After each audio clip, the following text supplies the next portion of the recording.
I'm really struggling to get my beagle to listen to me. She keeps running after hare in the field. Even if she has a lead on, she will spring and run off. I'm worried she'll get hurt one day. Please help. Okay, so anytime we're working with off leash, anybody else have issues with their dog off leash? If you do have issues with your dog off leash, drop me a thumbs up in the comments. All right, if you are having trouble with your dog off leash, what that's telling me is you don't have a very good recall with your dog. Recall is one of the most important things your dog needs to know in order to perform off leash. And recall just means coming with called. Coming when called, coming when called. If your dog doesn't have a great recall, then it means they're not going to be able to drop whatever it is they're doing to return to you. So the first thing you want to do before working your dog off leash is work that recall, because at the end of the day, Poppy the Beagle, your recall so Adrian, okay. Sometimes it's great, sometimes it's not so great. I totally feel that. So what we want to do is make sure that your recall is like this all the time. Recall's like every single time. Yeah. How we do that is we make sure that we reinforce heavily for recall. Heavily. Because if my dog gets a guaranteed paycheck every time they come running to me, then the odds are when they hear their name, they're going to come running because there's a paycheck waiting for me. So it's going to be like, I'm really sorry, Hare. I can't come chase after you right now because I hear my name and my name means snacks. So I got to go. What I want you guys to be really careful of is not to associate a bribe with your recall. So a lot of times what I hear in class is people will be like, Fluffy, come.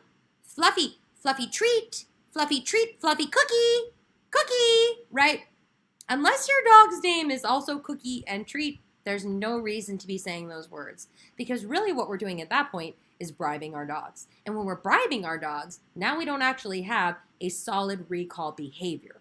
What we have is a bribed dog who's like, I hear the word cookie, I'm gonna go.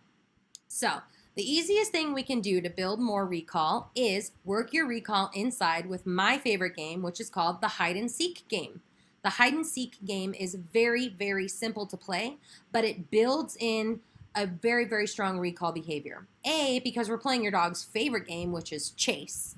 Your dog loves chase, right? Poppy the Beagle, your dog especially loves to play chase with rabbits. So we're going to get your dog to play chase with you.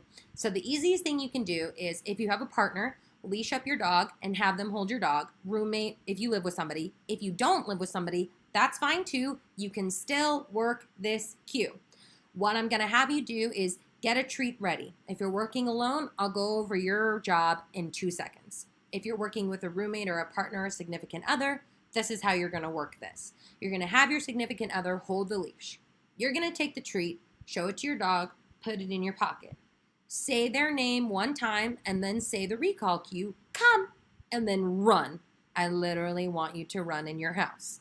Hide in another room. The better the hiding place, the better the recall behavior, and the more fun for your dog because they really get to hunt you out, which the only thing dogs love more than chasing is hunting. Ooh. So you're going to run and hide. My favorite hiding place, by the way, is inside the shower, and I close the shower curtain, and then I have like little heads poking through. It's my favorite thing. It's very cute. So run, hide, have your partner release the dog, and then you're going to call their name and the recall cue until they get there. Now, the key to this game is keeping it positive. Don't get annoyed if your dog takes a long time to get there. It's okay if it takes them a long time to get there. You're hiding, and you're probably hiding very good. So give them a second to find you. Run, hide, call their name, and come. So Fluffy, come, Fluffy, come, Fluffy, come. When they get there, they get a big party. Good dog. Oh, what a good dog. And then those cookies that you put in your pocket, they get those cookies. That's how you play the hide and seek game. If you can play that game 2 to 3 times a day with your dog, this just helps to build in a solid recall. So next time, Poppy, your dog takes off running in the field, you can say their name, run in the opposite direction of them, and hopefully that will kick in their instincts of the game that you play every day at home that leads them to getting food reward. So that's a quick and easy way to build in a stronger recall that's fun and acts upon your dog's natural instincts to chase and hunt, just this time, you.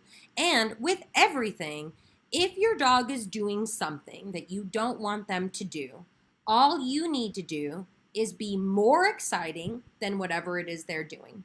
So if your dog steals a shoe, here's the biggest problem. Our dog will steal a shoe and run away. Why? Because we will chase them every single time we run after them. Now, granted, if your dog's got your Louis, then I don't blame you for chasing after them. But what we've just done is created a really fun game and taught our dog that works. Steal something, run away from me. I will play with you. I will chase you. It's going to be awesome. Don't do that. Don't let your dog feel that way. If they pick up a shoe and run, do you know what I do? I run into the kitchen and I open the refrigerator. Because if I open the refrigerator and I've just run away from my dog, first of all, they're going to be like, wait a second, where are you going? And they're going to chase me. And then when I open the fridge, they're going to be like, oh my gosh, she's opening the fridge. There's probably going to be food being made at some point and maybe I'll get lucky. And then once your dog comes over and they sit down, I'll give them like a fridge treat. So like a baby carrot or a blueberry, something that's dog friendly that they can eat. And what they just got rewarded for was chasing me and sitting down wherever I am instead of me chasing after them whenever they're doing something naughty. So just a quick tip for everybody across the board, just based on the amount of people who are struggling with recall. Just remember, be more exciting. Be more exciting than whatever your dog is going after, whatever they're grabbing. Especially if they're grabbing your favorite shoe, be more exciting than that shoe. If you chase after them, you just made that shoe extra exciting. So switch it up on them.